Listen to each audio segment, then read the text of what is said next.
Think about the last time you were lied to and how you felt afterwards. Ignorant, shamed, and generally not a good feeling. Unfortunately, certain media outlets have been doing this to large numbers of citizens in a practice we are familiar with as fake news. The term fake news originated during the 2016 election, where many fake news stories involving Hillary Clinton and Donald Trump were shared throughout social media and influenced the election. As functioning members of society, we need to know what is going on in our world and how to determine what is real and what isn't. Sadly, we can't trust just everything we watch or read in the news.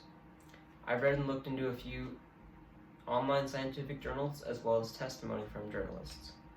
Today I will share with you why fake news is a problem, not only for journalists, but also for America's safety and how it threatens American democracy. Fake news has had a major impact on our lives as citizens and voters. Media influences us in what we buy and where we go and how we vote. The possibility that this can be tampered with is a major issue.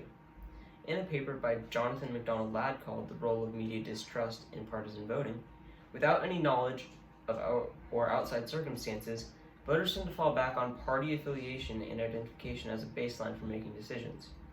Recent studies have shown that about 62% of American adults receive news through social media, and unfortunately, a majority of the fake news during the 2016 election favored President Trump over Hillary Clinton. In a more direct example, fake news has again become prevalent due to COVID-19, with fake news and conspiracy theories running rampant. In a paper called Fighting COVID-19, Misinformation in Social Media, about an experiment concerning fake news during the COVID-19 epidemic, researchers found that most participants were surprisingly good at discerning between true and false political news when asked to assess headlines. Yet headline veracity had very little impact on the choices of participants who were asked if they would consider sharing the headlines on social media. What this means is that participants would still post misinformation if they believed it would garner them likes or shares on social media. Therefore, I believe it is the responsibility of journalism agencies as well as media consumers to be aware of what media sources are promoting fake news and to be cautious of where their sources' information is coming from. By the media agencies informing consumers what sources of media to be cautious of trusting, hopefully the average media consumer can become more aware of what news sources they are listening to and become more aware of how their actions may be influenced. Now, the most obvious counter argument in a practical sense is that people usually listen to news sources that reaffirm what they already believe.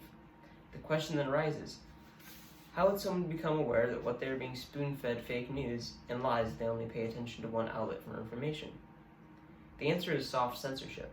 What this means is that through sites such as Google or YouTube, fake news media can still be accessed. However, it isn't recommended to users.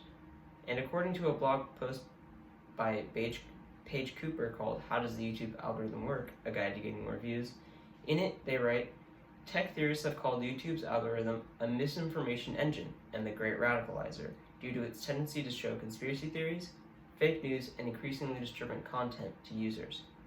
Even more concerning is that according to some research, the YouTube algorithm is on par with Facebook and Twitter's in creating the filter bubbles that swayed the 2016 election. What soft censorship would do is not allow certain videos to show up in our recommendations, and instead recommend credible sources of information instead. Without soft censorship, fake news will continue to run rampant. In a slightly shorter time frame, more important elections could be influenced by fake news, resulting in presidents who gain their position through the fake news. If this change is implemented, it would lead to us as media consumers to become more educated and more able to recognize fake news and how to avoid it. This isn't censorship. It's simply becoming less ignorant and becoming more aware of where we obtain our information. In the past 2 days, President Trump has tweeted twice about a video originally posted by a local reporter from New Jersey. In the video, the reporter is videoing anti-COVID-19 protesters. They can be seen yelling at him, giving him the finger, and saying things like, "We know you're fake news." The man was just doing his job, giving them a voice and a platform to be heard. Unfortunately, this situation has somehow been used in favor of Trump supporters. We need people to think critically and understand that what is being said and done to the reporter in the video is not okay, and in no way is he perpetrating fake news. The video will be linked below.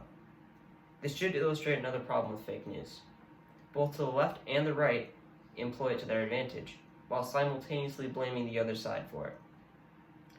In conclusion, fake news isn't only a problem for journalists and those who work in media.